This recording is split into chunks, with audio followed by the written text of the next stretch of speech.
അനന്തപുരിയില് നയനയെ എല്ലാവരും ഒറ്റപ്പെടുത്തിയിരുന്ന സമയത്ത് കൂടെ നിന്നിരുന്നത് ജാനകിയായിരുന്നു. എന്നാ ഒരു സുപ്രഭാതത്തില് ജാനകി നേരെ തിരിയുകയും ചെയ്തു. ഇപ്പൊ ഇതാ ജാനകിക്ക് തന്നെ കുറ്റബോധം തോന്നുന്നുണ്ട്. എന്റെ ഏട്ടത്തിയുടെ ജീവൻ രക്ഷിച്ചത് നയനയാണ്. അതുമാത്രല്ല, ഏട്ടത്തിക്കായിട്ട് ലിവർ കൊടുക്കാൻ പോകുന്നതും നയനയാണെന്നുള്ള സത്യം ജാനകി അറിയുന്നുണ്ട്. ഇതുവരെ ബ്ലഡ് കൊടുത്തത് പോലും നയനയാണെന്ന് പറഞ്ഞിരുന്നില്ലല്ലോ. അപ്പൊ നമുക്ക് ഇന്നത്തെ റിവിലോട്ട് കിടക്കാം. അനാമിക ഇടയ്ക്കൊക്കെ ദേവയാനിയെ കയ്യിലെടുക്കാനായിട്ട് ഹോസ്പിറ്റലിലോട്ട് പോകുന്നുണ്ട്. അങ്ങനെ ദേവയാനിയെ കാണാനായിട്ട് ഹോസ്പിറ്റലിലോട്ട് ചെല്ലുമ്പോഴായിരിക്കും ദേവയാനിയുടെ നില അതീവ ഗുരുതരമാണെന്ന് അനാമിക മനസ്സിലാക്കുന്നത്. അനി, എനിക്ക് വല്യമ്മയൊന്ന് കാണണം. നീ ഇപ്പോൾ ഉള്ളിലോട്ട് പോണ്ട. നീ ഉള്ളതും ഇല്ലാത്തതും നയനേടത്തിയെ കുറിച്ചുള്ള മോശം കാര്യങ്ങളൊക്കെ അമ്മയുടെ അടുത്ത് പറയുമ്പോൾ അമ്മയുടെ മനസ്സ് വല്ലാതെ വേദനിക്കും. അതുകൊണ്ട് നീ പോവണ്ട. ഞാൻ വല്യമ്മേനെ കാണാനായിട്ടാ വന്നത്. ഞാൻ വല്യമ്മേനെ കാണും. അനാമികെ, ഞങ്ങളൊക്കെ ആകെ തളർന്നു നിൽക്കുക. വെറുതെ നീ വാശി പിടിക്കാൻ നിൽക്കല്ലേ. നീ ഉള്ളിൽ കയറി പലതും പറഞ്ഞു കൊടുത്തിട്ടാ അമ്മയുടെ അവസ്ഥ ഇപ്പം ഇങ്ങനെ ആയത്. ഞാൻ എന്ത് പറഞ്ഞു കൊടുത്തിട്ടാ? ഞാൻ പ്രത്യേകിച്ചൊന്നും പറഞ്ഞിട്ടില്ല. വല്യമ്മ അറിയേണ്ട കാര്യങ്ങളെ ഞാൻ വല്യമ്മയുടെ അടുത്ത് പറഞ്ഞിട്ടുള്ളൂ. വല്യമ്മയുടെ ഇപ്പോഴത്തെ അവസ്ഥ നിനക്ക് എന്താണെന്നറിയോ? വല്യമ്മയെ ഞാൻ ഇന്നലെ വന്ന് കണ്ടതല്ലേ. വല്യമ്മയ്ക്ക് കുഴപ്പമൊന്നുമില്ലല്ലോ. വല്യമ്മ ഓക്കെ ആയി വരുന്നുണ്ട്. അതല്ല ഇപ്പോഴത്തെ അവസ്ഥ. വല്യമ്മയ്ക്ക് എത്രയും പെട്ടെന്ന് ലിവർ മാറ്റി വെക്കണം. ഇത് കേൾക്കുമ്പോ അനാമിക്കൊന്നും ഞെട്ടുന്നുണ്ട് കേട്ടോ. എന്താ നീയൊന്നും പറയാത്തെ? ഞാനെന്ത് പറയാനാ? അനി, നിന്റെ ചോദ്യം കേട്ടാ തോന്നുവല്ലോ ഞാൻ ലിവർ കൊടുക്കണോന്ന്. എന്നെ നിനക്കിങ്ങനെ കാണുന്നതില് വലിയ ബുദ്ധിമുട്ടുണ്ട് അല്ലേ? എനിക്കെന്തെങ്കിലും സംഭവിച്ചാ നിനക്ക് ആ നന്ദുവിന്റെ കൂടെ ജീവിക്കാം. അതുകൊണ്ടല്ലേ ഞാനതിന് നിന്റെ അടുത്ത് പറഞ്ഞോ വല്യമ്മയ്ക്ക് ലിവർ കൊടുക്കാൻ? വേണ്ട സമയത്ത് കുറച്ച് ബ്ലഡ് കൊടുക്കാൻ പോലും നിനക്ക് തോന്നിയിട്ടില്ല. അങ്ങനത്തെ നീയാണോ വല്യമ്മയ്ക്ക് നിന്റെ ജീവൻ മുറിച്ചു കൊടുക്കുന്നത്? അതൊരിക്കലും നടക്കില്ല എന്ന് എനിക്ക് നന്നായിട്ട് അറിയാം. ഞാൻ ബ്ലഡ് കൊടുക്കാത്തതേ എനിക്ക് സൂചി കണ്ട പേടിയായ കാരണ. ഇപ്പൊ നീ അങ്ങനെ പറഞ്ഞോ? അപ്പൊ ഞാൻ നിന്റെ അടുത്ത് എത്ര തവണ ചോദിച്ചു വല്യമ്മയ്ക്ക് ബ്ലഡ് കൊടുക്കാൻ വേണ്ടിയിട്ട്. അപ്പൊ നീ എന്താ പറഞ്ഞേ? എനിക്കൊന്നും പറ്റില്ല, വേറെ ആളെ നോക്കിക്കോ എന്ന് അല്ലേ? ആ സമയത്തും എന്റെ നയനേടത്തിയാ എന്റെ വല്യമ്മയ്ക്ക് ബ്ലഡ് കൊടുക്കാനുണ്ടായുള്ളൂ. അതുപോലെ തന്നെയാ ഇപ്പൊ നയനേടത്തി തന്നെയാ ലിവറും കൊടുക്കുന്നത്. ഇത് കേട്ട് അനാമിക ഒന്ന് ഞെട്ടുന്നുണ്ട് കേട്ടോ.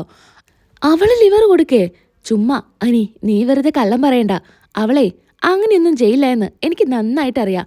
നിന്റെ ഏട്ടത്തിന്റെ സ്വഭാവം നിനക്ക് നല്ലപോലെ അറിയാത്ത കാരണ നീ എന്റെ ഏട്ടത്തെക്കുറിച്ച് എന്താ കരുതിയത്?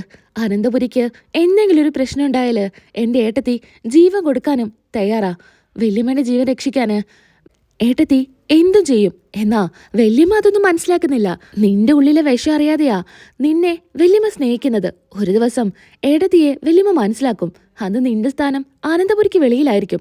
അല്ലെങ്കിൽ അവൾക്ക് അനന്തപുരിയിലെ ആണുങ്ങളെ കയ്യിലെടുക്കാനേ ഒരു പ്രത്യേക കഴിവാണെന്ന് എനിക്ക് പണ്ടേ അറിയായിരുന്നു. ഇതുപോലൊക്കെ സെന്റിമെന്റ്സ് കാണിച്ചാലല്ലേ അനന്തപുരിയിൽ പിടിച്ചു നിൽക്കാൻ പറ്റൂ.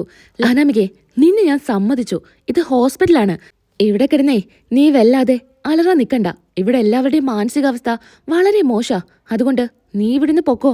അല്ലേ ഇനി നിന്നെ ഇവിടുന്ന് ആട്ടി പായിക്കുന്നത് ഞാനായിരിക്കില്ല, ആദർശേട്ടനും അച്ഛനും ചേർന്നായിരിക്കും. നീ മര്യാദയ്ക്ക് ഇവിടുന്ന് വേഗം പൊക്കോ എന്നും പറഞ്ഞ് അനാമികയെ അവിടെ നിന്ന് പറഞ്ഞു വിടാണ്. ദേഷ്യത്തോടെ അനാമിക അവിടെ നിന്ന് പോകുന്നു. പിന്നീട് അച്ഛനെയും അമ്മയെയും കണ്ട് ഇക്കാര്യം പറയാണ്. എന്താ മോളെ, നിനക്കെന്താ ഒരു വിഷമം പോലെ? എങ്ങനെ വിഷമിക്കാതിരിക്കാനാച്ചാ? നടക്കുന്നതൊക്കെ അങ്ങനെയല്ലേ? നീ അനിയുടെ വല്യമ്മയെ കാണാൻ ഹോസ്പിറ്റലിലോട്ടല്ലേ പോയത്? അതെ, അങ്ങോട്ട് തന്നെയാ പോയത്. എന്നിട്ട് വല്യമ്മയെ കണ്ടോ? എന്താ പറഞ്ഞേ? വല്യമ്മയെ കാണാൻ അവൻ എന്നെ സമ്മതിച്ചില്ല. അവ സമ്മതിച്ചില്ല എന്നോ? നീ കാണണമെന്നും പറയണം. വല്യമ്മയുടെ അവസ്ഥ ഇപ്പൊ വളരെ മോശാ. അപ്പോ വല്യമ്മ എല്ലാവരും വിട്ട് പോവാനുള്ള സമയമായി അല്ലേ? അങ്ങനെയായിരുന്നെങ്കിൽ എത്ര നന്നായേനെ. ഇതിപ്പോ അങ്ങനെയല്ലല്ലോ നടക്കുന്നത്. എല്ലാവരും ചേർന്ന് നയനയെ അങ്ങ് തലയിൽ കയറ്റി വെച്ചിരിക്കുകയാണല്ലോ. ബ്ലഡ് കൊടുത്ത് അവളുടെ നന്മ എല്ലാവരെയും കാണിച്ച പോലെ അടുത്തതായി ചെയ്യാൻ പോകുന്നത് അവളെ ലിവർ അമ്മായിയമ്മയ്ക്ക് കൊടുക്കുക. വല്യമ്മയ്ക്ക് സീരിയസ് ആണത്രേ. ലിവർ മാറ്റി വെച്ചില്ലെങ്കില് വല്യമ്മയുടെ ജീവൻ നഷ്ടപ്പെടും. അതുകൊണ്ട് പുന്നാര മരുമകള് സ്വന്തം ലിവർ അങ്ങ് കൊടുക്കുക. എന്നിട്ട് വല്യമ്മയെ രക്ഷപ്പെടുത്ത. എന്നാ പിന്നെ സിമ്പതി ആയല്ലോ. വല്യമ്മയ്ക്ക് എന്നേക്കും അവളോട് നന്ദി ഉണ്ടായിരിക്കും. എന്റെ പൊന്നുമോളെ, സ്നേഹം പിടിച്ചെടുക്കാൻ വേണ്ടിയിട്ട് ഇങ്ങനെയൊക്കെ ചെയ്യോ? സ്വന്തം ലിവർ മറ്റൊരാൾക്ക് കൊടുക്കുവോ? അവള് കൊടുക്കും. അവള് വേണമെങ്കിലേ ലിവറല്ല, വല്യമ്മയ്ക്ക് അവളെ തന്നെ കൊടുക്കും. അച്ഛനെന്താ ഒന്നും ഇണ്ടാ നിൽക്കുന്നേ? ഇതിലൊക്കെ കൊണ്ടുപോയി ചാടിച്ചത് അച്ഛൻ തന്നെയല്ലേ? അച്ഛൻ്റെ ഒരു കടം കാരണാ എനിക്കിഷ്ടപ്പെടാതെയും ഈ കല്യാണം ഞാൻ കഴിച്ചത്. ഇനി വല്യമ്മ സ്നേഹിക്കാൻ പോകുന്നതേ നയനയായിരിക്കും. അച്ഛൻ ഇനി എന്ത് ചെയ്യാനാ പോകുന്നേ? ഞാനിനി എന്ത് ചെയ്യാനാ? ഇനിയെല്ലാം നടക്കേണ്ട പോലെ നടക്കട്ടെ. ബാക്കി അത് കഴിഞ്ഞിട്ട് ആലോചിക്കാം. അച്ഛന്റെ മനസ്സിൽ ഒരു പ്ലാൻ ഉണ്ട്. ലിവർ കൊടുക്കുന്ന നയന പിന്നീട് ജീവിതത്തിലോട്ട് തിരിച്ചു വന്നില്ലെങ്കിലോ? പിന്നെ മോൾക്ക് അവളുടെ ശല്യം ഉണ്ടാവില്ലല്ലോ. എന്താ വേണുവേട്ടാ പറയുന്നേ? വേണുവേട്ടൻ അവളെ കൊല്ലാൻ പോവാണോ? എന്റെ മോൾക്ക് വേണ്ടി ചിലപ്പോൾ ഞാൻ അത് ചെയ്തെന്നും വരും. എന്തായാലും നോക്കട്ടെ, ഞാനൊന്ന് ഹോസ്പിറ്റലിലോട്ട് പോകട്ടെ എന്ന് വേണു പറയാണ്. അങ്ങനെ അനാമികയ്ക്ക് ഇത് കേട്ട് ഒരുപാട് സന്തോഷമാവുന്നുണ്ട് കേട്ടോ. നയനയെ പെട്ടെന്നങ്ങ് ഇല്ലാതാക്കിയ അനന്തപുരി മുഴുവനായിട്ടും ഭരിക്കുക എന്നാണ് നയനയുടെ മനസ്സിലിരിപ്പ്. ദേവയാനിക്ക് ലിവർ മാറ്റിവെക്കണം എന്നുള്ള കാര്യം മുത്തശ്ശനോടും മുത്തശ്ശിയോടൊന്നും പറഞ്ഞു കാണില്ല. രണ്ടാളും വിഷമിക്കണ്ടെന്ന് കരുതിയിട്ടായിരിക്കും അച്ഛനും ആദർശൊന്നും പറയാതിരിക്കുന്നത്. എന്നാ ജാനകിയോട് പറയുന്നുണ്ട്, ഇളയമേ, അമ്മയുടെ കാര്യം കുറച്ച് സീരിയസാ. എന്താ ആദർശി പറയുന്നേ? ഞാനന്ന് വന്നപ്പോ ഒരു കുഴപ്പമുണ്ടായിരുന്നില്ലല്ലോ. ഏട്ടത്തി ഞങ്ങളടുത്തൊക്കെ സംസാരിച്ചതല്ലേ, വേറെ കുഴപ്പമൊന്നും തോന്നിയില്ല. എന്നാ ഇപ്പൊ അങ്ങനെയല്ല, അമ്മയ്ക്ക് കുറച്ച് സീരിയസാ. പെട്ടെന്ന് തന്നെ ലിവർ മാറ്റിവെക്കണം. ലിവർ മാറ്റിവെക്കാനോ? എന്താ ആദർശി പറയുന്നേ? പെട്ടെന്നൊക്കെ അങ്ങനെ വേണമെന്ന് പറഞ്ഞാ എന്ത് ചെയ്യാനാ? അതിന് പറ്റിയ ഡോണറെ കിട്ടണ്ടേ? ഡോണറൊക്കെ കിട്ടിയിട്ടുണ്ട്. ആരാ ആദർശേ എടുത്തിക്ക് ലിവർ കൊടുക്കുന്നേ? അത് പിന്നെ നയനയാ. നയനയോ? നയന കൊടുക്കാനൊന്നും ഒരു ചാൻസും ഇല്ല. അവളോട് ബ്ലഡ് കൊടുക്കാൻ പറഞ്ഞിട്ട് പോലും അവള് കേട്ടില്ലല്ലോ. പിന്നെയാ ലിവർ കൊടുക്കുന്നേ? എളേമ എന്തറിഞ്ഞിട്ടാ പറയുന്നേ?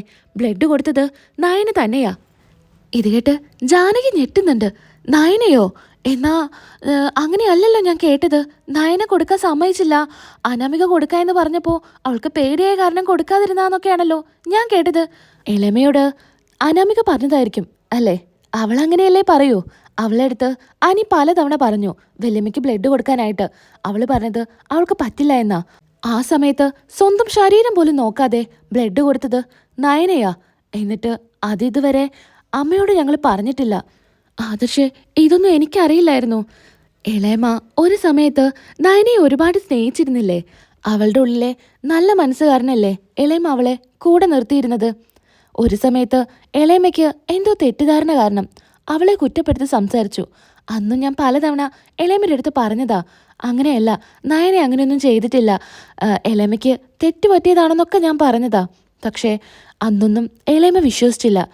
നമുക്കും ഈ അനന്തപുരിക്കും ദോഷം വരുന്ന ഒരു കാര്യവും നയന ചെയ്യില്ല ഇളയമേ, അതെനിക്ക് ഉറപ്പാ. ഇതൊക്കെ കേട്ട് ഒരുപാട് സങ്കടത്തില് ജാനകി നിൽക്കുമായിരിക്കും. ആദർശേ, ഞാനും നിന്റെ കൂടെ ഹോസ്പിറ്റലിലോട്ടുണ്ട്. എനിക്ക് നയനമോളെയും എടുത്തിയൊന്ന് കാണണം. അങ്ങനെ ആദർശിന്റെ കൂടെ ജാനകി ഹോസ്പിറ്റലിലോട്ട് ചെല്ലുകയാണ്. അവിടെ ചെന്ന് ആദ്യം കാണുന്നത് നയനയെ ആയിരിക്കും. നയനയെ കാണാനായിട്ട് റൂമിലോട്ട് ചെല്ലുകയാണ്.